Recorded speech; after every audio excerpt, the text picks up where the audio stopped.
तो शानी फाउंडेशन की web series की में आज हम हमारा आज जो हम प्रोग्राम करने जा रहे हैं वो दरअसल हम ऐसे लोगों को लेकर आए हैं इस प्रोग्राम में जो अ, शेरो शायरी करते हैं, कविताएं करते हैं।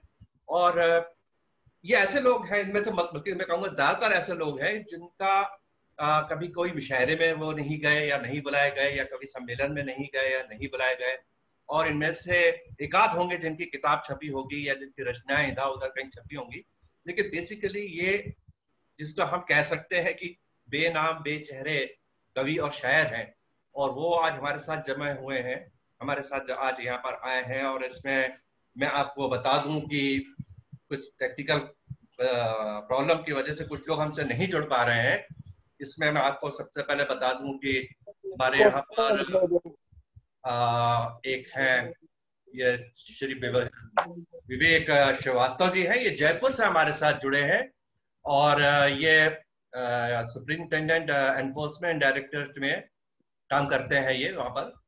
और गिरीश सादिक भी है, लेकिन उनका हमें वीडियो नहीं मिल पा रहा है, और जैसे उनका प्रॉब्लम रिजॉल्व होता है हम उससे बात करेंगे। हमारे साथ संदीप श्रीवास्तव जुड़े हैं, वो दिल्ली से ही हैं और अधीश नाम से ये लिखते हैं। और इनका जो व्यवसाय है तो इनका अपना खुद का कारोबार है। इसके अलावा हमारे साथ हैं और हैं हमारे साथ भारती अग्रवाल हैं, जो जिनका हिंदी से बहुत करीबी रिश्ता है उनका, क्योंकि वो हिंदी साहित्य ही दिल्ली विश्वविद्यालय में पढ़ाती हैं। वो असिस्टेंट प्रोफेसर हैं, उनकी कई किताबें भी आ चुकी हैं। और इसके अलावा हमारे साथ प्रदीप सेठ हैं, जो अभी मुझे दिखाई क्यों नहीं दे रहे, समझ नहीं आ रहा। अभी तो मुझे दिखाई दे रहे थे वो प्रदीप, हाँ अब दिखाई दे के वजह। ये आप है प्रदीप सेठ, बैंक में थे और वहां से रिटायर हो चुके हैं, और अब ये फिलहाल एक रिटायरमेंट की लाइफ जी रहे हैं, लेकिन लेखन कार्य इनका बस दस्तूर जारी है। तो आज हम इस पर ही बात करेंगे। होपफुली मिस्टर गिरीश हमारे साथ जुड़ जाएंगे अगर उनका दिक्कत टेक्निकल प्रॉब्लम रिजॉल्व हो गया तो। चलिए हम सबसे पहले शुरू करते हैं। शुरू करने के पहले मैं एक बात बताता हूँ, एक बात बोलना चाहूंगा कि देखिए कि किसी भी समाज का, वो समाज कितना सभ्य है, वो समाज कितना लिटरेट है, वो समाज कितना सेंसिटिव है, कितना संवेदनशील है अपने आसपास के माहौल को लेके, लोगों को लेके, समाज को लेके, ये पता उसके साहित्य से ही चलता है। और साहित्य से बड़ा हथियार दुनिया में कहीं नहीं है। साइंस इसमें कुछ नहीं कर सकती। साइंस आपको कुछ सुविधाएं दे सकती है, लेकिन ये साहित्य ही है जो आपको सबसे ज्यादा बौद्धिक रूप से और दूसरे रूप से आपको शक्तिशाली बनाता है, आपके सोचने की, समझने की शक्ति को बढ़ाता है। और साहित्य है, इतिहास हमको एक खास काल में हुई घटनाओं के बारे में, उसका सरसरी तौर पे हमें उसके बारे में बता देता है। लेकिन अगर उस काल के बारे में हमें पता करना हो तो हमें साहित्य और कला की तरफ ही जाना होता, तभी हमें पता चलता है कि उस समय के लोग क्या थे, उस समय का समाज क्या था, लोग सोचते क्या थे, क्या, और तमाम चीजें। तो बहरहाल हम जैसे कि हमारे पूरी दुनिया में रिवाज है कि अगर हमारे बीच में कोई महिला हो तो हम सबसे पहले उनको आदर देते हुए हम कहते हैं कि प्लीज लेडीज फर्स्ट वाली जो बात होती है। तो मैं सबसे पहले भारती जी से कहूंगा कि वो आके अपने बारे में पहले कुछ दो लाइन बोले। और मेरे सबसे जनरली कि आप क्यों लिखते हैं, आप कहीं छपते, आप छपाते नहीं है या नहीं छपते हैं, आप कहीं इशारे में नहीं जाते हैं, कहीं नहीं होता, लेकिन आप लगातार लिखते रहे। और खासकर आप सोशल मीडिया में बड़े सक्रिय रहे। आजकल हम देख रहे हैं सोशल मीडिया में व्हाट्सएप जैसे लोगों ने वहां पर ग्रुप बने हुए हैं जहाँ पर शेर शायरी होती है, बड़े, और कई बार बहुत अच्छी अच्छी बातें भी वहां पर होती है। तो बहरहाल मैं सबसे पहले भी शुरुआत करूंगा भारती जी से कि वो आके हमें बताएं कि उनको लिखने का शौक कैसा, साहित्यकार उनका पेशा ही है, लेकिन फिर भी उन्होंने जो लिखना कहाँ से सीखा, उन्हें कहाँ, मतलब इनका ये शौक है, जुनून है, या क्या चीज है। तो भारती जी हम आपसे शुरू कर रहे हैं, प्लीज आप बोले। सबसे पहले अपने वरिष्ठ जनों को नमस्कार। ये तो थोड़ा सा अभद्रता है कि मैं छोटी हूँ आप सब में और मुझसे पहले बुलवाया जा रहा है।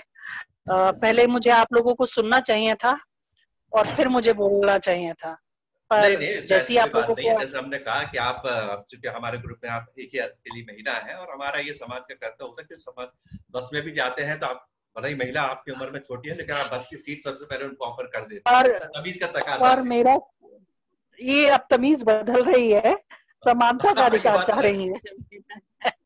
हाँ, खैर, मैं भारती अग्रवाल। मैंने कविताएं लिखनी शुरू करी थी जब मैं बीए में थी। मेरा विषय हिंदी ऑनर्स, हिंदी विशेष की छात्रा रही हूँ, तो लोगों को देखा करती थी और कविताएं लिखा करती थी, पर उस स्तर की कविताएं नहीं लिख पाती थी, उसी तरह की जैसे अमूमन उस उम्र में लोग लिखते हैं, रोमांटिक कविताएं लिखा करती थी। पर जैसे जैसे मेरी समझ गहरी होती गई, व्यवस्था को देखती गई, कविताओं पर मेरी पकड़ बनती गई। जब मैं एमए में आई तो मैंने अपनी पत्रिका जो निकलती है आर्ट्स फैकल्टी की, उसमें एक कविता दी थी, मुझे आज भी याद है, तो बड़ी सराहाई गई थी। तो मुझे अचंभा हुआ कि मैं भी कविता लिख सकती हूँ, मतलब कि मेरे में भी इतना रुआब, रुतबा, इतना दमखम है। फिर उसके बाद मामला खत्म हो गया और 2000 में मैंने कविताएं लिखती रही, पर कहीं दी नहीं मैंने। 2000 में एक बालकन जी बारी करके संस्था है, शायद आप लोग भी जानते हो, इंटरनेशनल संस्था है वो।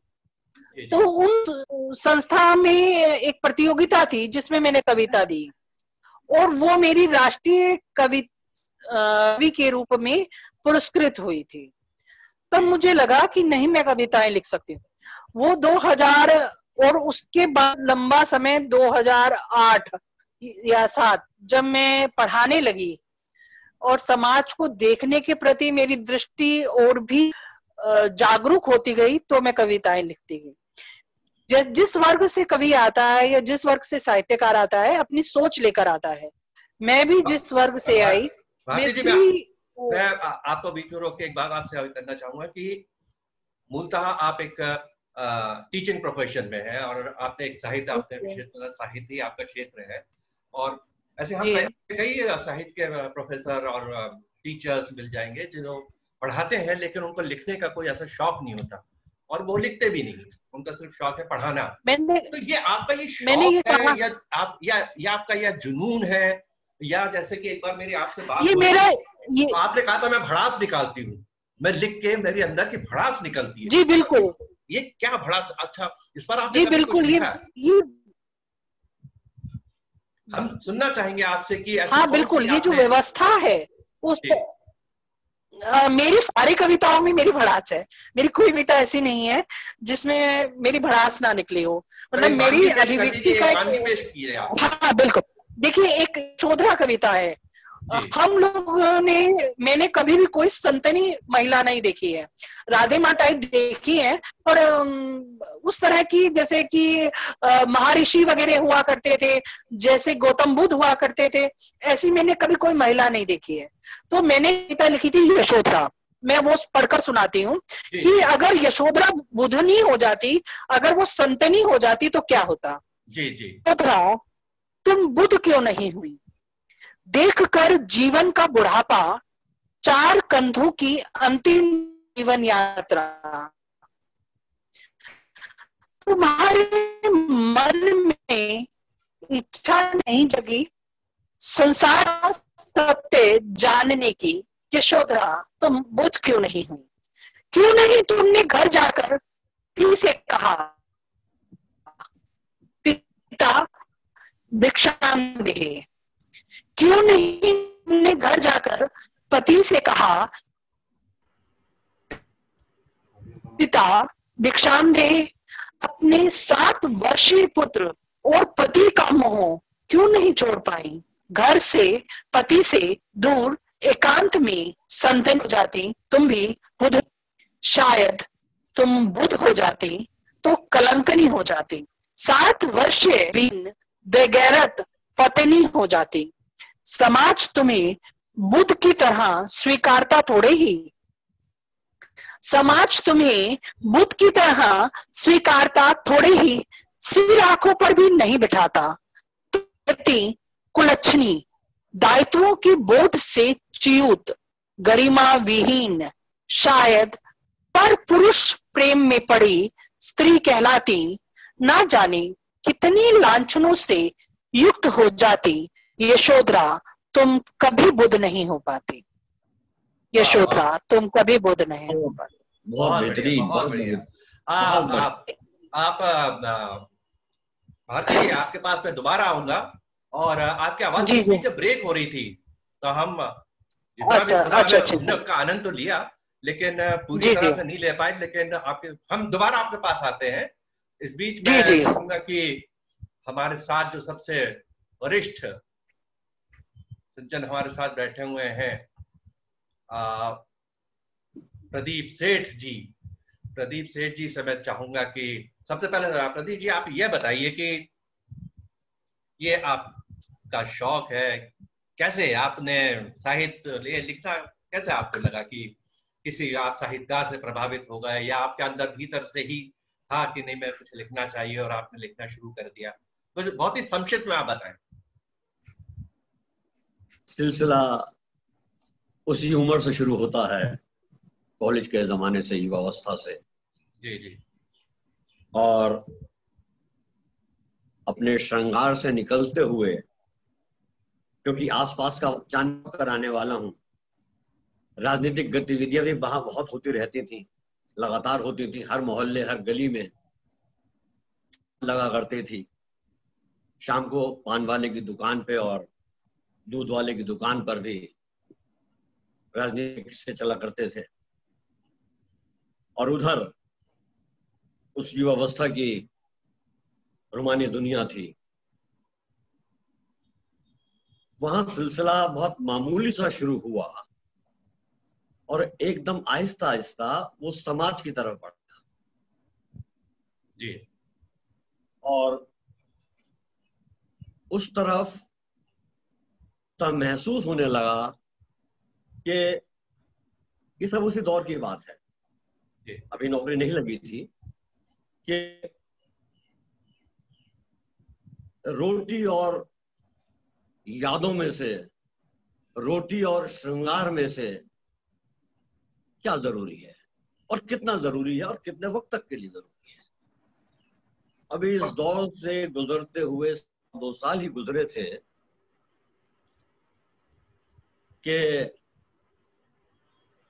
मशीनी दुनिया में आ, बैंक में नौकरी लग गई और रोटी के सिलसिले में ऐसा डूबे कि जब भी मौका मिलता पढ़ते तो खूब,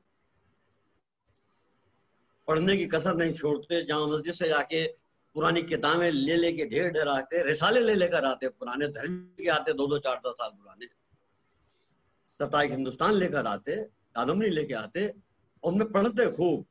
लेकिन लिखने का जो सिलसिला था, डिसिप्लिन था, जो होना चाहिए था, वो नौकरी खा गई। लेकिन पढ़ने का सिलसिला जारी रहा। आहिस्ता आहिस्ता टाइम बीतता गया, उम्र बीतती गई, हम रिटायर हुए और उसके बाद पढ़ने का सिलसिला जारी था। हमारे मित्र संदीप जी यहाँ मौजूद हैं, आपके पड़ोसी भी है, शायद वो आपके पड़ोसी भी है। पड़ोसी भी हैं, इनसे डिस्कशन वगैरह होती तो इन्हें कुछ महसूस हुआ, पता नहीं क्या महसूस हुआ। इन्होंने कहा हमारा एक ग्रुप है मुशायरा, आज से 6 साल पहले, 5.5-6 साल पहले की बात है, इसमें शामिल हो जाइए आप। तो जो कभी साल में एक आध बार कभी लिख लिया करते थे, वो मुशायरे में हम शामिल हो गए। और उसके बाद लगातार 5.5-6 साल से लिखने का सिलसिला जारी है। और उसके बाद ये सिलसिला, जिसे आप जुनून कह सकते हैं, हम पर जुनून की तरह तारी हो गया। और फिर तो हम लगातार लिखते रहे और लिखने का विषय हमारा लगभग यही रहा कि रोटी और श्रृंगार में से, रोटी और यादों के सिलसिले में से क्या जरूरी है। दोनों ही जरूरी हैं, तो दोनों एक तार इधर का और एक तार उधर का मिला के उसकी बनावट कैसे की जाए। प्रदीप जी, ये हम सिलसिला। आपने दो बात की कि एक आपका जो विषय रहा है, आप रोजी रोटी और पर भी लिखते हैं, मतलब जो इंसान की जरूरत है, और आपने कहा आपने श्रृंगार रस की तरफ भी आप कहते हैं, उस पर भी आपने लिखा है, क्योंकि जीवन में दोनों ही चीजें जरूरत। तो पहले हम आपसे एक जरा कोई श्रृंगार रस की, आप कविताएं लिखते हैं कि शायरी करते हैं? अब क्योंकि ताल्लुक मैं बल्ली महाराज, जामा मस्जिद और कटरा रील से रहा, तो दोनों ही तरफ मत। तो मैं चाहूंगा आप कुछ जो आपकी कोई एक पसंदीदा कोई कोई नज्म हो, कोई गजल हो या कविता हो, सबसे पहले आप एक वो सुनाइए, फिर हम और लोग को भी सुनते हैं, और फिर वापस आके आपसे और भी हम सुनेंगे। चलिए, मैं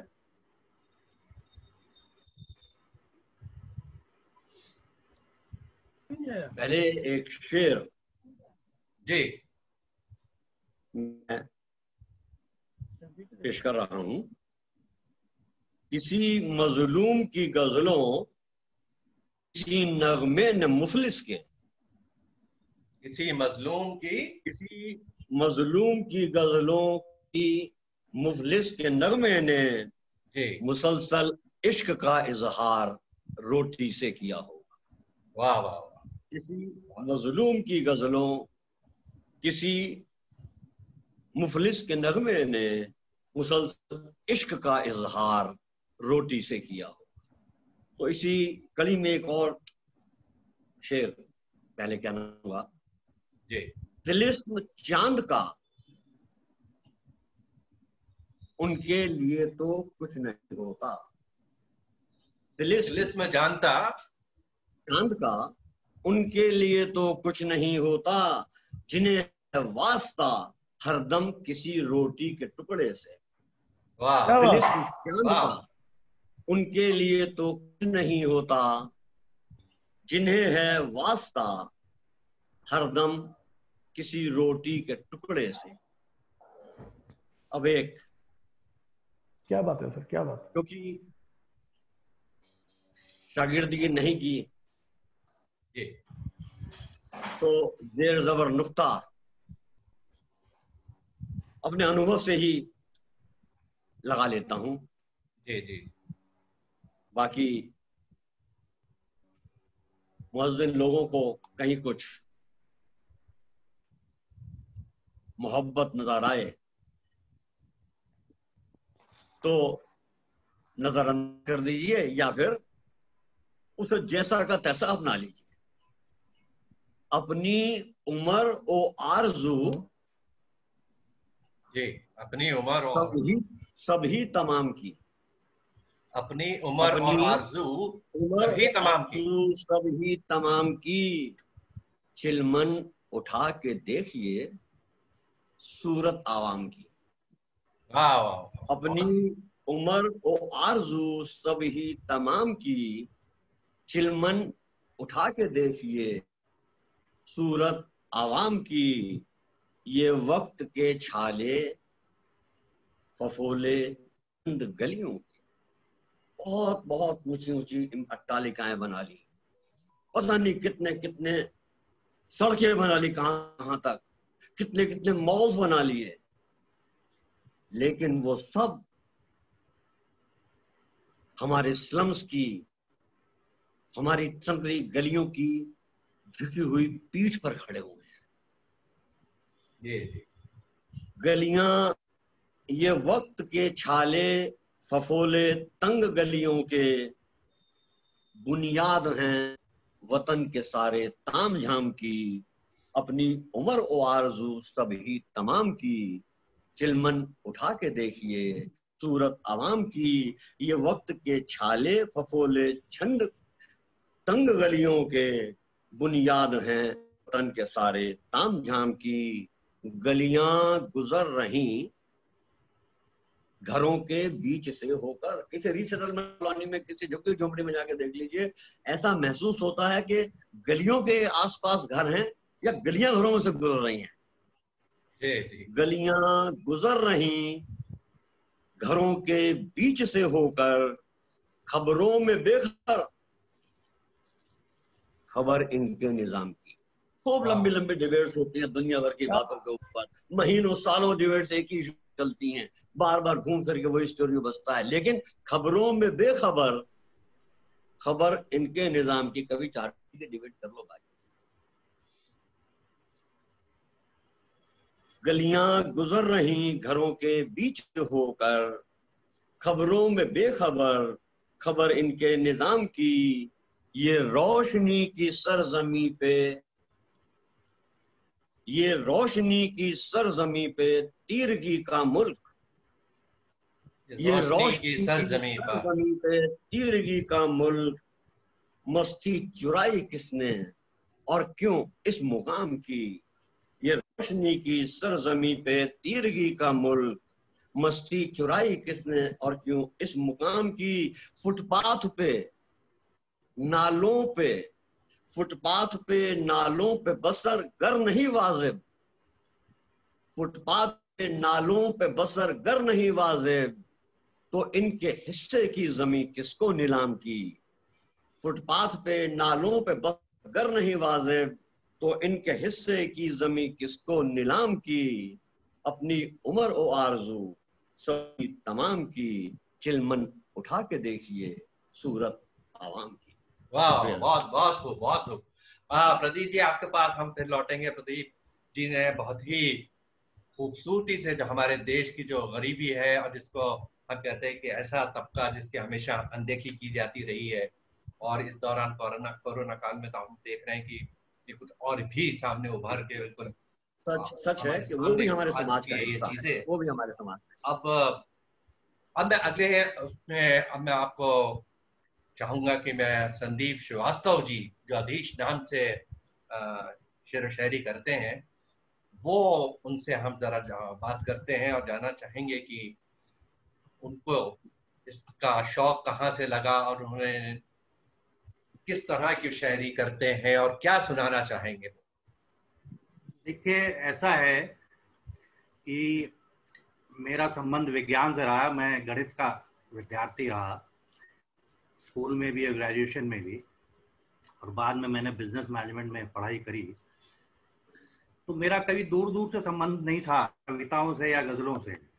माफी चाहती हूँ, मुझे संदीप जी की शक्ल नजर नहीं आ रही है। अब आ रही है? नहीं सर, मुझे तो प्रदीप सर ही नजर। बाकी सबको आ रही है? आ रही है, नजर आ रही है। अच्छा, बाकियों को आ रही है। चलिए, एफबी पे नहीं आ रहा है, लेकिन एफबी पे देख लीजिए सर, एफबी पे लिंक नहीं आ रहा है। एफबी पे नहीं, डिस्प्ले ऊपर अपना प्रोग्राम एफबी पे आ नहीं पा रहा है। कैसे नहीं आ रहा? चलिए अभी हम उसको रिजॉल्व कर लेंगे। पहले चलिए संदीप जी, आप कुछ कह रहे थे। हाँ, तो मेरा साहित्य से या इससे कोई दूर दूर से संबंध नहीं था। मैं विज्ञान का विद्यार्थी रहा। तो हुआ यूं कि एक बार हम कॉलेज से लौट रहे थे, तो हमारे एक मित्र थे भटनागर साहब, जो हमारे मुशायरे ग्रुप में भी हैं। तो उनका पता नहीं दिमाग में क्या आया, उन्होंने कहा यार तुमने कभी कविता सुनी है? मैं तुमको 6 लाइन की एक पंक्तियां सुनाता हूँ। 6 पंक्तियां, हिंदी की कविता थी। भटनागर साहब उनका नाम था, उन्होंने सुनाई। अब वो भूल भी गए होंगे इस बात को। तो इस तरीके से उन्होंने सुनाई और इतनी बढ़िया सुनाई, जिस फ्लो में उन्होंने सुनाई। मैंने कहा यार ये कविताओं में भी इतना रस होता है, मुझे मालूम नहीं था। तो खैर फिर मैं भूल गया बात को। फिर हम आगे बढ़े, नौकरी करी, अपना काम भी शुरू करा। तो इतने में एक अभी 8-10 साल पहले एक हमारे शाकिर साहब दोस्त हैं, शाकिर अली साहब, वो भी हमारे साथ पढ़े। तो हमारे घर आए, मैं उनको छोड़ने गया, गाड़ी में बैठे, तो कहते यार तुमने कभी नज़में सुनी है? मैंने कहा मुझे तो मालूम ही नहीं नज़में क्या होती हैं। तो कहते लो मैं सुनाता हूँ। उन्होंने साहब 2 नज़में सुना दी और बहुत बढ़िया सुनाई। उनका तलफ़ुज़ जो था बहुत ही क्लियर था। तो मैंने कहा यार इतनी अच्छी होती हैं नज़में, किसकी हैं? कहते साहब साहिल लुधियानवी जी की हैं। मैंने कहा अच्छा। तो वहाँ से मेरे दिमाग में एक बात आई कि यार ये चीज़ तो बड़ी अच्छी है, हम लोग साइंस पढ़ते रहे और इस चीज़ से महरूम रहे और इसको पढ़ना चाहिए। हालांकि हमारी धर्मपत्नी जो थी वो हिंदी और अंग्रेजी दोनों लिटरेचर पढ़ी हुई हैं और हिंदी लिटरेचर की बहुत अच्छी अच्छी बातें वो हमें बताती थी, लेकिन हमारी समझ नहीं आती थी वो। कविता क्या होती है, कौन से काल की होती है, क्या क्या नहीं होती, तो मैं सुन लेता था। तो खैर धीरे धीरे मैंने पढ़ना शुरू करा शायरों को, कवियों को, तो पता लगे भाई साहब इस काल में ये शायर हुए हैं, ये कवि हुए हैं, इन्होंने इस लिखा है, और इनकी ये शैली थी, और हर एक आदमी की अपनी अलग शैली, उसको पढ़ के मजा आ जाता था। अगर आप पढ़ने बैठो तो आप फिर रात तक उठो ना। तो से मैंने मैंने कहा चलो यार हम भी अपना कलम आजमाइश करें। तो कलम आजमाइश करनी शुरू करी, थोड़ा बहुत लिखा, तो यार लगने के बाद कि ये तो यार हमने उन्हीं की कॉपी कर दी है, वही शब्द वही वो, और बात बनी नहीं। तो मैंने कहा यार ये तो यार तुम्हारी श्रीवास्तव जी तुम्हारी ये सलाहियत नहीं है इतनी कि तुम लिख सको, और आप तो ये काम छोड़ ही दो। तो खैर फिर अब हुआ यूं कि धीरे धीरे कि ये जो ज्यादातर जो कविता या गजलें होती हैं, ये आपकी व्यक्तिगत परिस्थितियां या जो समाज में आपने आसपास माहौल में देखते हैं, या किसी से कुछ सुन लिया, किसी ने कुछ कह दिया, वो बुरा लगा या अच्छा लगा, उसी से वो आगे बढ़ती है, और वही कविता जो है सच्ची होती है और मन से निकलती है और पूरी मुकम्मल हो जाती है। ये ऐसा सिलसिला रहा। फिर मुशायरा ग्रुप बनाया, कारवां, लोग जुड़ते गए, कारवां बनता गया, सेठ साहब जुड़े, शाकिर साहब जिन्हें ये बैठे हुए हैं, आप भी फिर एक दिन मिले तो आपका भी पता लगा, और शानी साहब आपके जो पिताजी थे वो, उनके बारे में मैंने पूछा, मुझे तो नहीं मालूम था, मैंने अपनी पत्नी से पूछा तो उन्होंने कहा वो तो बहुत बड़े साहित्यकार रहे हैं, मैंने पढ़ा है। तो फिर ऐसे सिलसिला बढ़ता चला गया। तो ये कहानी मतलब मोटा मोटी रही शानी साहब, फिरोज साहब। तो आप अनंत जी, आप कुछ सुनाना चाहेंगे इस पर? देखिए ऐसा है कि मैं आपको एक छोटी सी गजल सुनाता हूँ, जो उसमें सारी चीजें सम्मिलित हैं, जो बीच में कभी कभी गर्म होता है, खराब होता रहता है राजनीतिक कारणों से, कुछ लोग परेशान हो जाते हैं हमारे, है ना। वैसे हमारे आते थे शाकिर अली साहब, तो कई बार मायूस से रहते थे। ईद दिवाली पे हमारा उन पे आना जाना रहता है, अगर दिवाली पे आते हैं, उनके यहाँ ईद पे जाते हैं। तो जब वो थोड़े मायूस से हुए तो मुझे लगा मुझे कुछ लिखना चाहिए। तो शुरू की 2-3 जो लाइनें हैं वो उन्हीं पे है, उन्हीं को सोच के लिखी गई है, और बाकी तो पूरी मैं सुना देता हूँ। वो ये है कि तेरे मासूम चेहरे से किया हर बहाना मुझे अच्छा लगता है, तेरे चेहरे से किया हर बहाना मुझे अच्छा लगता है, तेरे मासूम चेहरे से किया हर बहाना मुझे अच्छा लगता है, घर छोटा ही सही मगर तेरा घर आना अच्छा लगता है। दीवारें हजार दरमिया मजहब में, दीवारें हजार उठे दरमिया मजहब में, नफरतों की मगर जाती दिवाली तुझे घर बुलाना अच्छा लगता है। तेरे मासूम चेहरे से किया हर बहाना मुझे अच्छा लगता है, रंग तेरी बंदगी में हजार, रंग तेरी बंदगी में हजार, तौर मेरी इबादत के कुछ और, शाम मगर मैं खाने में तुझसे शीशे टकराना। क्या बात, सर अपना भी टिका है उसूलों की बुनियाद के कांधों पर, सर भी टिका है उसूलों की बुनियाद के कांधों पर, ईमान पे अगर आ जाए तो सर कटवाना अच्छा लगता है।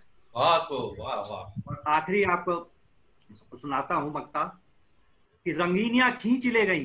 लोग आजकल जो है घर अकेले पड़े हैं, बच्चे दूर हो गए हैं, कुछ फॉरेन कंट्री चले गए, कुछ दूर चले गए, माँ बाप भी अकेले रह गए। तो उस पर एक लाइन याद आई, उसमें कि रंगीनियां खींच ले गई अपनी मिट्टी की खुशबू से बहुत दूर लेके, अब रंगीनियां खींच ले गई अपनी मिट्टी के खुशबू से बहुत दूर, लेकिन घर में आज भी मगर माँ के हाथ का खाना अच्छा लगता है। तेरे मासूम चेहरे से किया हर बहाना मुझे अच्छा लगता है, घर छोटा ही सही मगर तेरा घर आना अच्छा लगता है। बहुत बेहतरीन जी। संदीप जी, अब हम चलते हैं विवेक श्रीवास्तव जी के पास, जो जयपुर से हमारे साथ जुड़े हुए हैं, और उनको थोड़ा कुछ सुना जाए, क्या है उनके पास सुनाने के लिए हमारे पास? मैं जब से 9-10 था तब से कविता वगैरह लिखने लगा था, और धीरे धीरे जैसे कवि की उम्र बढ़ती है वैसे वैसे उसके कवियों का जो कविता का विषय है वो भी विस्तृत होने लगता है। शुरुआत जो की वो देशभक्ति कविताओं से की, थोड़े युवा हुए, दिल धड़का तो कुछ श्रृंगार पे भी लिखा। फिर जब थोड़े और बड़े तो माता पिता पे लिखा। फिर अब जब बच्चे छोटे थे तब उन पे लिखा। फिर बच्चे बड़े हुए तब उन पे लिखा। और इस तरह विषय बदलता गया। और अब सबसे बड़ी बात यह है कि जैसे अब ये फेसबुक है, मुशायरा है, ये जो चीजें हैं पर काफी आउटलेट बड़ा अच्छा मिलता है, मतलब हमें एक मंच मिल गया। वैसे मैं कविता वगैरह मंच पे काफी पढ़ता हूँ, कई काव्य गोष्ठियों से जुड़ा हुआ हूँ। विश्व हिंदी ज्योति कैलिफोर्निया का, उससे भी अभी कल भी है उन पे। और हमारे जयपुर में बड़ा अच्छा माहौल है, करीबन हर हफ्ते हमारे यहाँ एक काव्य गोष्ठी हुआ करती थी कोरोना से पहले, लेकिन अभी हम लोग ऑनलाइन वगैरह भी कर रहे हैं। तो धीरे धीरे कविता में लिखता है। अच्छा, मेरे को, मैं भी जैसा ने बताया, मैं भी खुद तो साइंस से था और फिर मैंने अर्थशास्त्र में एमए किया। फिर मेरे को क्योंकि शौक शुरू से था कविताओं वगैरह का इनका, तो मेरे को उर्दू जानने की बड़ी इच्छा थी। मतलब मैं बड़ा आई वॉज वेरी कीन कि भाई मेरा तलफ़्फ़ुज़ सही हो, जहाँ मुझे मेरी जबान साफ हो, जहाँ ज़ेर पे लगना। तो मैंने सोचा कि इस भाषा को मूल रूप में सीख लिया जाए। तो मैंने एनसीपीओ से डिप्लोमा किया उर्दू। 1 साल का मैंने उर्दू सीखा पूरा। मैं बोलना लिखना पढ़ना सब जानता हूँ। और इसके लिए बड़ी अच्छी बात रही कि मेरी उस दौरान जैसलमेर मेरी पोस्ट थी, तो वहाँ की लाइब्रेरी में मैं गया। मेरे को बड़े खुश हुए कोई भी उर्दू पढ़ने वाला यहाँ आया है। तो वहाँ उस लाइब्रेरी में 3 किताबें थी। एक तो अष्ट की कोई किताब थी, पत्थर करके, मेरे को उसका नाम ध्यान नहीं आ रहा। एक शहर अफसोस थी और एक किताब और थी। मैंने तीनों पढ़ ली। और वहाँ पे मैंने किसी से उर्दू की हफ्ते भर तक करीबन मैंने उससे शिक्षा भी ली कि भाई, क्योंकि गुरु बिना ज्ञान नहीं होता। तो मैंने, बड़ी खुशी है कि मैं उर्दू जानता हूँ और हिंदी में भी लिखता हूँ, दूसरा अंग्रेजी में भी लिखता हूँ। बच्चे क्योंकि नहीं जानते, खासतौर से जब मैं उनको संबोधित करते हुए कुछ लिखता हूँ तो मैं कोशिश करता हूँ कि मैं अंग्रेजी में लिखूं। तो कुछ पेश कीजिए ना, कोई वानगी आप पेश कीजिए, हमें सुनाइए।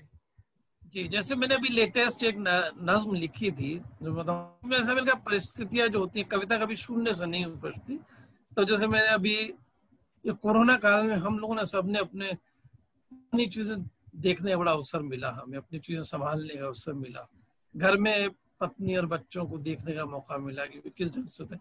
मैं आपको एक अपनी नज्म सुनाता हूँ, पुराने खत इसका शीर्षक है जी।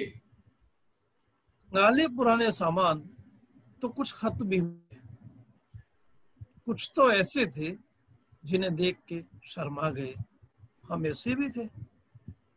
वो बातें, वो मिजाज, वो रूठना मनाना, वो उर्दू के लफ्जों के मायने ढूंढना, वो डाकिए का यूं इंतजार,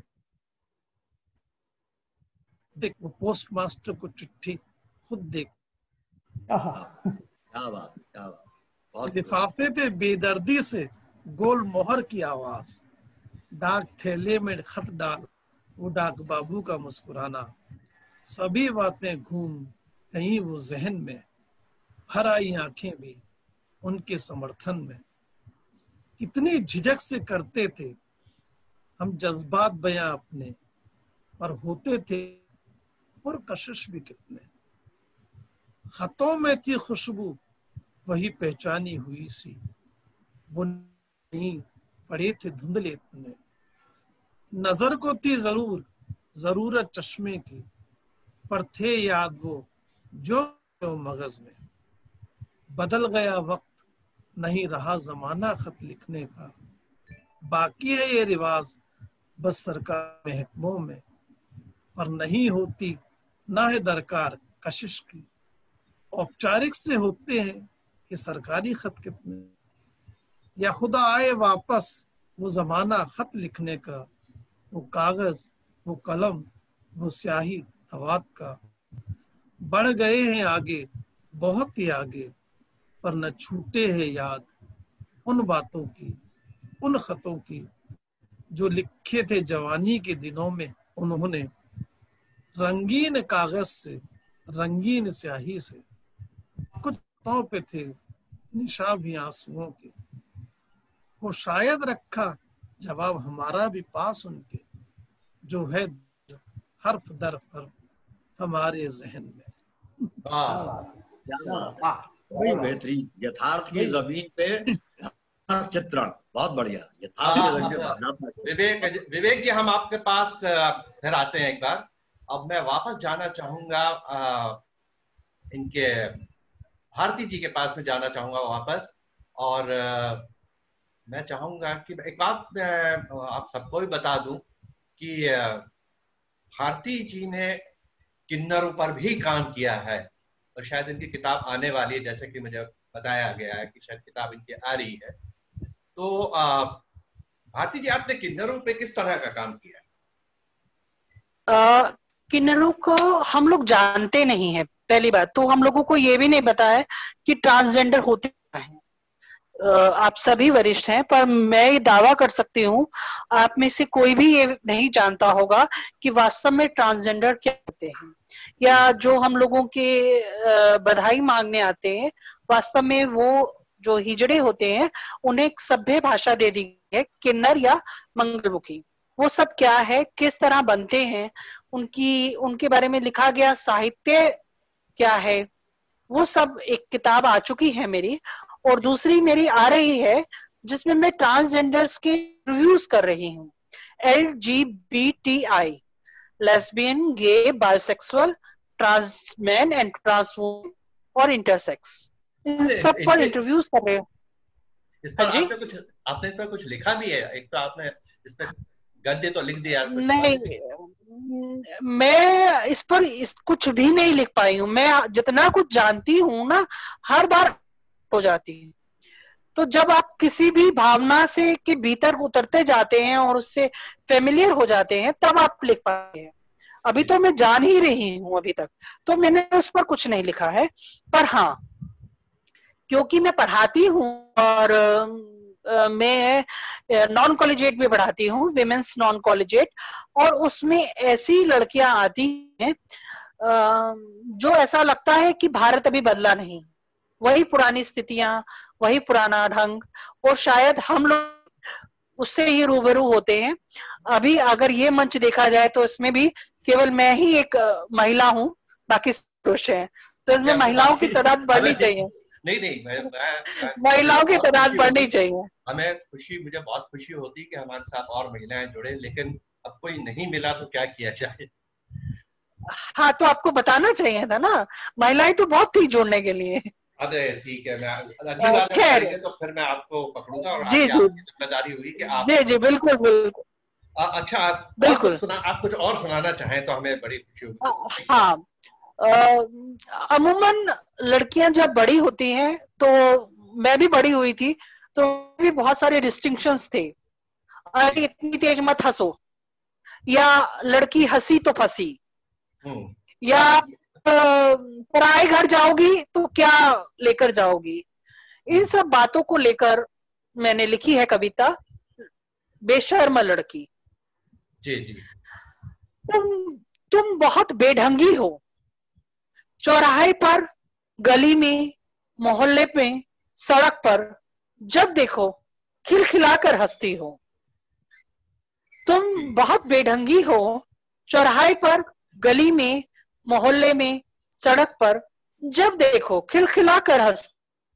जबकि तुम्हें पता है अच्छी लड़कियां तेज हंसती नहीं, अच्छी लड़कियां तेज हंसती नहीं। तुम्हें कितनी बार बताया है, लड़की हंसी तो फंसी। हंसो ऐसे कि तुम्हारे हंसने की आवाज खुद तुम भी ना सुन पाओ। तुम्हारी हंसने की आवाज खुद तुम भी ना सुन पाओ। तुम्हें अच्छी तरह समझाया गया है, तुम्हारी हंसी की खनखनाहट मंदिरों से पवित्र पुरुषों को कर देती है अपवित्र। तुम्हारी हंसी की खनखनाहट मंदिरों से पवित्र पुरुषों को कर देती है अपवित्र। एक तुम हो, इतना समझाने पर भी खुलकर हंसती हो। तुम बेढब थी, बेढब हो, बिगड़ेल ही रह जाओगी। तुम बेढब थी, बेढब हो, बिगड़ेल ही रह जाओगी।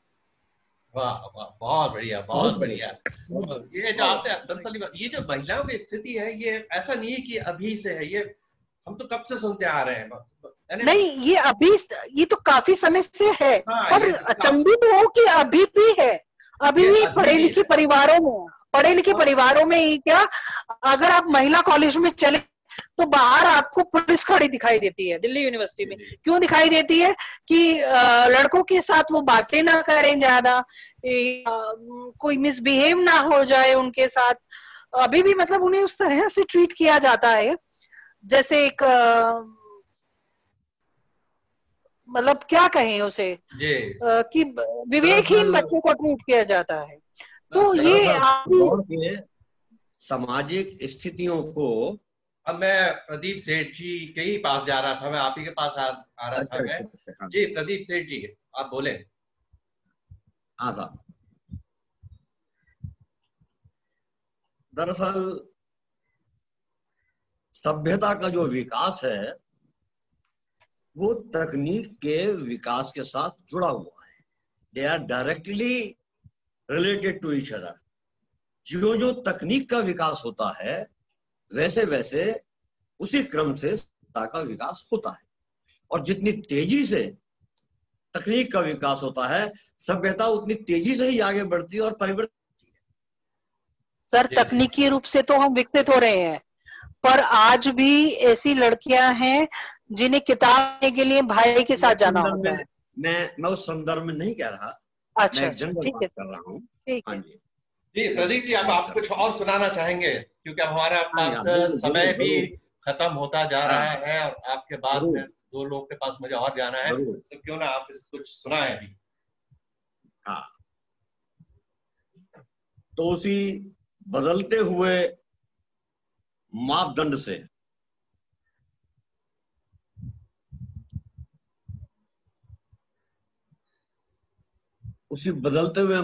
से किस तरह करवट ले रही हैं चीजें और किस तरह आहिस्ता आहिस्ता बढ़ रही हैं, और क्वांटिटेटिव चेंज क्वालिटेटिव चेंज में बदल जाता है। जी, पता नहीं लगता हमें। हम दादा जिस तरह से थे, हमारे फादर वगैरह बदले, फिर हम बदले, हमारे बच्चे और आगे बदले, एक सिलसिला है।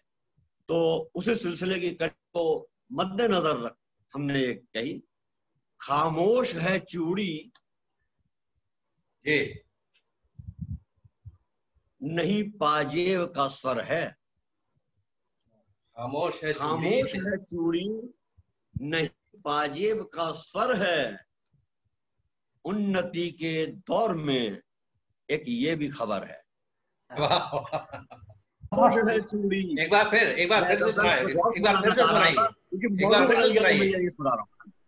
खामोश चूड़ी नहीं पाजेब का स्वर है। उन्नति के दौर में एक ये भी खबर है। खिड़की नहीं खुलती, नयन से नैन ना मिलते। ये जेंडर न्यूट्रल बात कर रहा हूँ, नैन से ना मिलते। जी लड़कों के लड़कों से, लड़कियों के लड़कों से, लड़के लड़की के लड़के लड़कों से, सबका हो सकता है, किसी का भी हो सकता है जी। खामोश है चूड़ी नहीं पाजेब का स्वर है।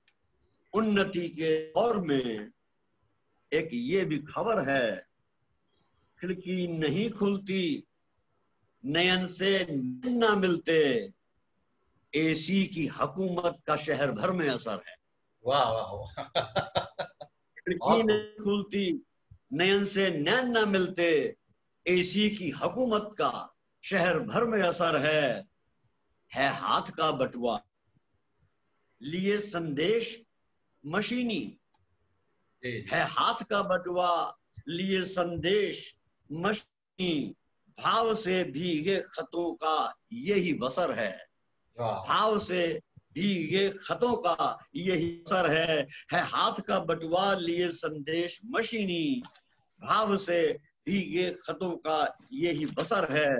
ये मेट्रो का ढब, ये मेट्रो का ढब पर मॉल की हलचल। ये मेट्रो का ढब कहीं पर मॉल की हलचल।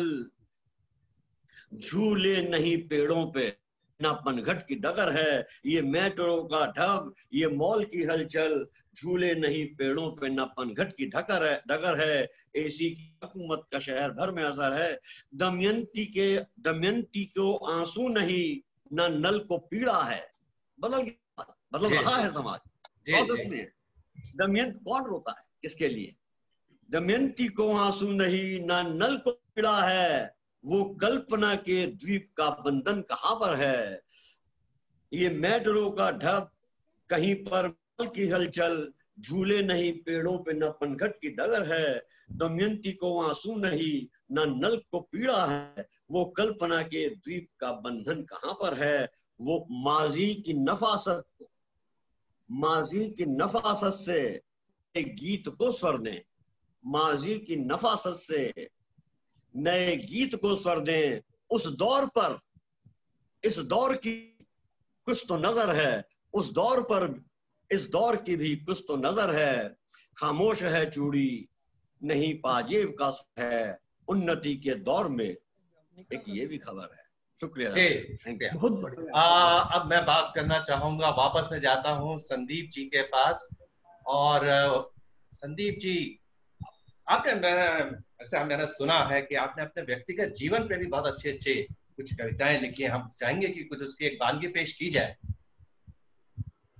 देखिए, व्यक्तिगत जीवन में जो परेशानी या जो झेलनी पड़ती है और जो तजुर्बात की, आपने देखा होगा एक पिक्चर आई थी आमिर खान साहब की बच्चों पे, जो मानसिक रूप से नहीं रहते हैं, तो वो हमने देखा और उसको तजुर्बा भी किया, कैसे स्कूलों में यहाँ क्या क्या होता है बच्चों को, उनके माँ बाप को एडमिशन नहीं होता, लोग कैसे मजाक उड़ाते हैं वगैरह वगैरह, और बच्चे से जो है आपस में दोस्ती नहीं करना चाहते हैं, उनको दूर रखते हैं। तो मैं एक बार सुबह सो उठा तो मैंने बच्ची को देखा कि वो सामने एक भगवान के हमारे मूर्ति लगी है, तो उसके आगे वो प्रार्थना कर रही है, प्रार्थना करना उसको आता था, और वो कुछ पूछ रही है ईश्वर से कि ऐसा क्यों हुआ, क्या हुआ, और वो जो कह रही है वो मैं सुन रहा था। तो वो जो उसने कहा,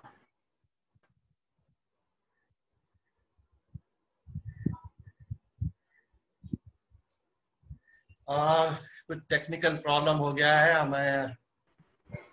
श्रीवास्तव जी आपका बीच है, आवाज चली गई थी जी। हाँ, तो उसमें वो जो प्रार्थना की, जो उसने कहा और जो मैंने लिखा, जो मेरे मन में बात आई, तो मैं सुना देता हूँ। जी। तो वो है उसका उन्वान है एक मासूम सी बच्ची। मेरी आवाज आ रही है? जी आवाज आ रही है आपकी।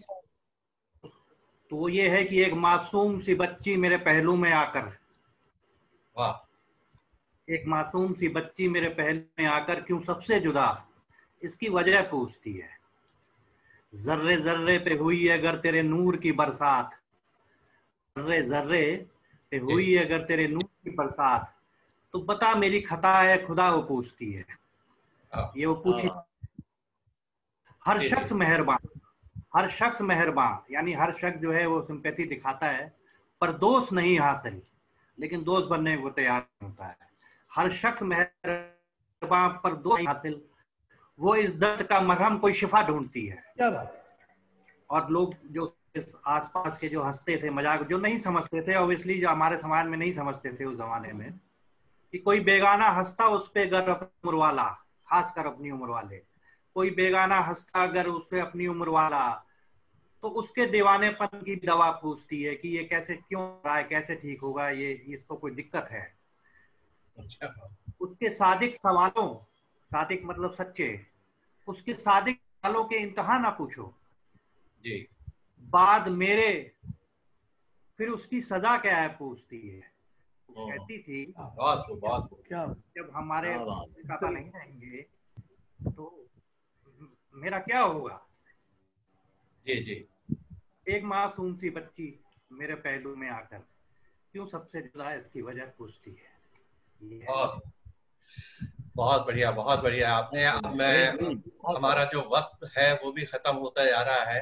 अब आखिर में मैं चाहूंगा कि विवेक श्रीवास्तव जी कुछ पेश करें और इसके बाद हम इस कार्यक्रम को हम सर मैं आपकी तरफ से भी कुछ हो। सर मैं चाहूंगा कि आपकी तरफ से भी कुछ हो तो। अरे सर, मैं अपनी तरफ से मैं अपनी तरफ से एक बहुत ही अच्छा किस्सा आपको सुनाऊंगा ये इसको समाप्त करने के पहले।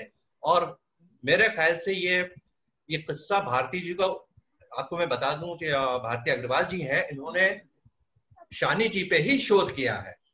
तो मैं शानी जी की जबानी आपको एक ऐसा किस्सा सुनाने जाऊंगा जिसका बहुत ज्यादा लोगों को पता नहीं है, मेरे ख्याल से किसी को ही नहीं पता, जो उन्होंने मुझे सुनाया था। तो उसी से हम इसका समापन करेंगे और यही इस कार्यक्रम का उद्देश्य भी था। तो ठीक है, हाँ विवेक जी सुनाए आप। सर जैसा मैंने कहा कि हम लोग जो परिवेश में देखते हैं तो कई बार एकदम तुरंत कुछ चीज देख के लिख देते हैं। अभी मैडम ने कहा कि जो स्त्रियों के लिए कहा, तो जो शायर या कवि होता है ना वो इनसे परे होता है। मैंने बहुत सी ऐसी कविताएं, शायरी लिखी, कहानियां लिखी हैं, और नाटक भी मेरा आया है जिसमें कि नारीवाद पे बहुत कुछ लिखा हुआ है, नारी की व्यथा। तो मुझसे भी नारी को कैसे लिख लेते हो।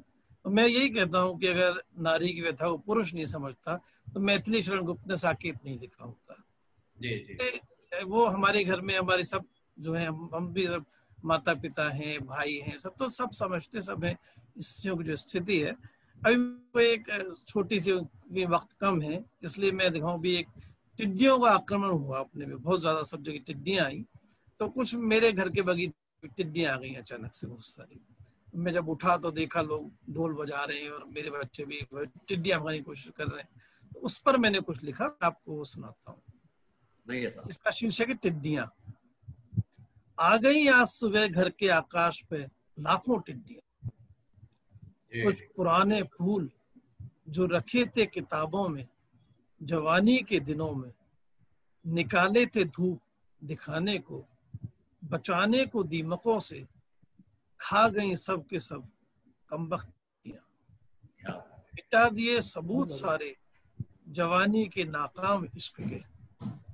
चलो खैर हुई अब भूल कर माजी को जिएंगे फिर से, क्या होगा हासिल पुरानी यादों को रखकर लगाने सीने से। शुक्रिया टिड्डियों निकाल दिया बाहर तुमने माजी से, मगर खबरदार जो उजाड़ा अब खेत कोई, भर लो पेट अपना मेरी यादों के खजाने से। आप इनके इस कविता के साथ ही हम आज के इस कार्यक्रम का समापन करना चाहते हैं। और आप सभी लोगों का बहुत बहुत धन्यवाद। कुछ तकनीकी प्रॉब्लम्स हुए जिसकी वजह से एक गिरीश साहब हमसे नहीं जुड़ पाए, लेकिन उम्मीद करते हैं कि अगली बार सब कुछ ठीक होगा। और जैसा मैंने कहा था, इस कार्यक्रम का दरअसल उद्देश्य था कि हमारे हर जगह हमारे कवि हैं, वहाँ पर कहानीकार हैं जो उस तरह से लाइमलाइट में कभी आते नहीं है, या उस तरह से उसको उतना गंभीरता से नहीं लेके, या अपने आप को ही खुद कम आंकते हैं और वो आज सामने नहीं आते। तो इस मामले में जैसे कि मैंने बताया था कि मैं समापन एक हिस्से से करूंगा, और खासकर भारती जी आप ध्यान दे रहे हैं क्योंकि ये इसका कहीं भी शानी जी के साहित्य में कहीं भी उल्लेख नहीं है। वो ये कि शानी साहब जगदलपुर जैसी छोटी सी जगह में पैदा हुए थे, और जब उन्होंने लिखना शुरू किया तो जब उनका थोड़ा सा नाम हो गया तो वो उस एरिया में, बस्तर जैसे एरिया में, वहां पर वो बहुत बड़े स्टार बन गए। तो जगदलपुर से थोड़ी ही दूरी पे, करीब 100 किलोमीटर की दूरी पे एक जगह है कांकेर। तो वहां एक मुशायरा कम कवि सम्मेलन का आयोजन हुआ, और वहां उन्होंने, आयोजकों ने कहा कि शानी जी आप आके यहाँ पर इसके मुख्य अतिथि बनिए। तो शानी जी चले गए। मेरे ख्याल से तब उनकी उम्र 22-23 साल की रही होगी। जब वहां तो सब शुरू हुआ, ये किस्सा उन्होंने खुद मुझे सुनाया। तो उन्होंने कहा जिस तरह के लोकल शायर होते हैं, जो भी होता है वहां पर हर तरह के, क्योंकि जितने भी वहां पे दर्शक बैठे हुए हैं वो सभी शायर हैं, वो सभी कवि। तो लेकिन मौका तो कुछ ही लोग को मिला मंच पे आने का। तो उनको किसने क्या सुनाया कुछ मुझे समझ में नहीं आया, और ऐसा भी नहीं हुआ कि मैं बड़ा उनसे इम्प्रेस हो गया कि किसी ने बड़ा अच्छा लिखा।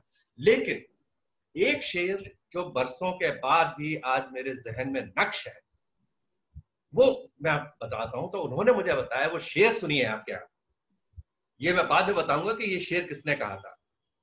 उन्होंने, शानी जी ने बताया कि वो एक पूरी उसने गजल सुनाई थी, लेकिन बाकी तो मुझे याद नहीं, लेकिन उसका ये शेर मुझे आज तक मेरे जहन में नक्श हो गया बिल्कुल। वो शेर है रादर, कि लोग कर रहे थे मोहब्बत पर तबसरा। तबसरा मतलब चर्चा, विचार विमर्श। लोग कर रहे थे मोहब्बत पर तबसरा, वो लिख रही थी अपनी उंगलियों से जानों पर मेरा नाम। ये शेर था, इतना खूबसूरत। और आपको बड़ी हैरानी होगी कि ये एक बस कंडक्टर था, इस सरकारी बस में बस कंडक्टर था, ये उसका शेर था। तो इसी के साथ ही आज की हम ये सभा यहीं समाप्त करते हैं। मुझे बहुत उम्मीद है कि हम सभी ने इसको एंजॉय किया होगा, और अगली बार जब हम मिलेंगे तो फिर एक नए विषय के साथ आएंगे, फिर एक नए चर्चा करेंगे। तब तक के लिए आप सभी का बहुत बहुत धन्यवाद। शुक्रिया जनाब, बहुत आपका बहुत